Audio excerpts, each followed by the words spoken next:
Hello, my name is Crystal Malinowski, and welcome to my book talk.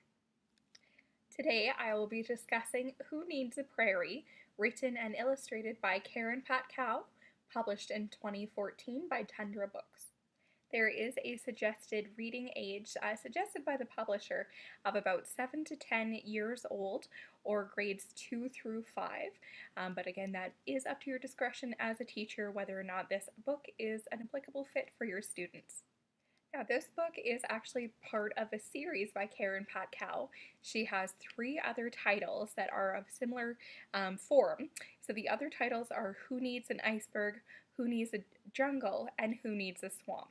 And they are presented in the same way of nonfiction picture books. Who Needs a Prairie by Karen Patkau is a nonfiction picture book that depicts a journey of discovery.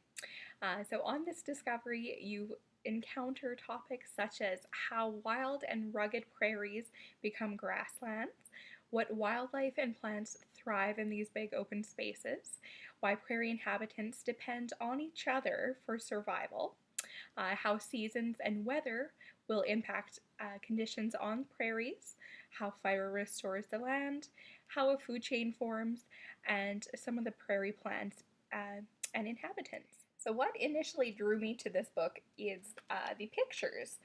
So as I had mentioned previously, this is a nonfiction picture book. These images depicted and used in the book itself are actually computer generated. So there is no real photography in this book, which interestingly enough, I find it appealing, but that was one of the main critiques or criticisms that I found online when researching this book.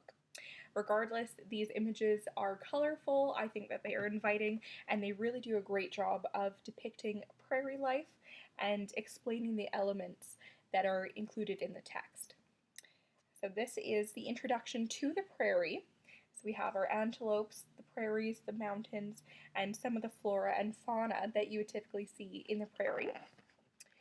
Moving on to the next page, it's a little bit more about living on the prairie and introducing some of the additional flora and fauna, such as buffaloes, cacti, daisies, and hawks as well.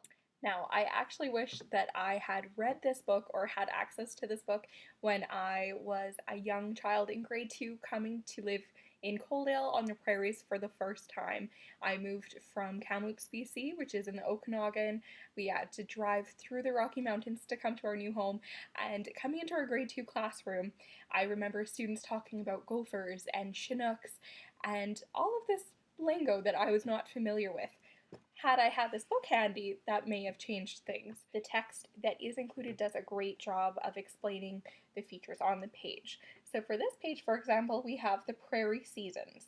It goes on to say the prairie has 4 distinct seasons. Weather conditions can be extreme. Prairie crocuses signal spring. Fresh green grass sprouts around a slough, a rain-filled prairie pothole.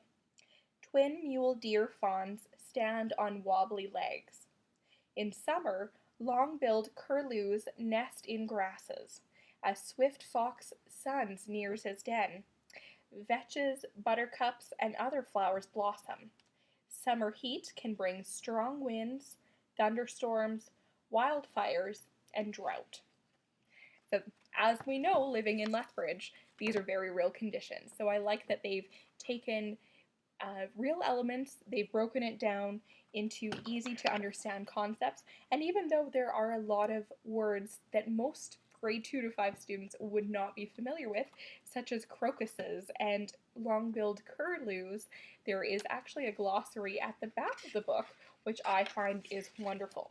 So there are 4 pages total in this glossary that also includes images, so that's a nice visual cue as well.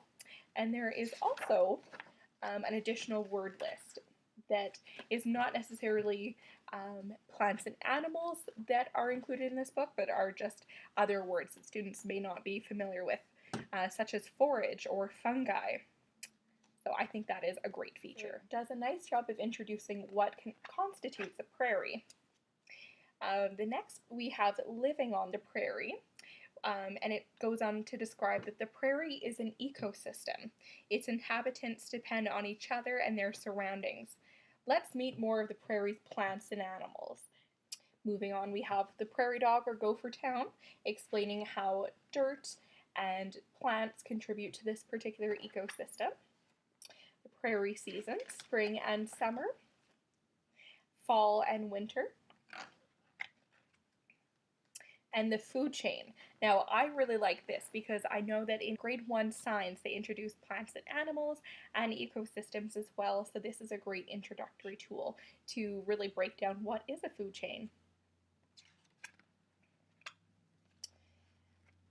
Moving on to life cycles, starting with the smallest of animals or organisms and moving up to the carnivorous predators. It also mentions how fire restores the land, which I think is very relevant given the recent wildfires that we've had here in southern Alberta. That is just a second page about fire restoring the land. And again, this image might be a little bit intimidating to some younger readers, so again, using your discretion as a teacher whether or not this is a great fit. The final page before the glossary and the index is titled Who Needs a Prairie? So I like that although this particular prairie ecosystem is very relevant to our home here in Lethbridge, it also does a nice job of incorporating the prairie ecosystems throughout the world in this world map. So students can get an idea of where exactly across the globe are they going to find similar ecosystems to the one that we have in our own backyard. It also has an element of environmentalism in it as well, which is a nice feature, I think. It discusses how Earth's population and its needs for food are increasing. The crops such as wheat, oats, rye, barley, and corn are crops that thrive on the prairie. We need them in flour, cereal, cooking oil, and animal feed. I love that this book touches on not only what the grasslands are and the Great Plains, but also tying them into everyday uses such as flour, cereal, and cooking oils. So it does a nice job, in my opinion, of wrapping up the concept of what is a prairie, why are they important, and how do they impact our everyday lives. One thing that I really like about this book was that after reading it, I was easily able to brainstorm a few different activities and a few different ways that it could work across the curriculum as well.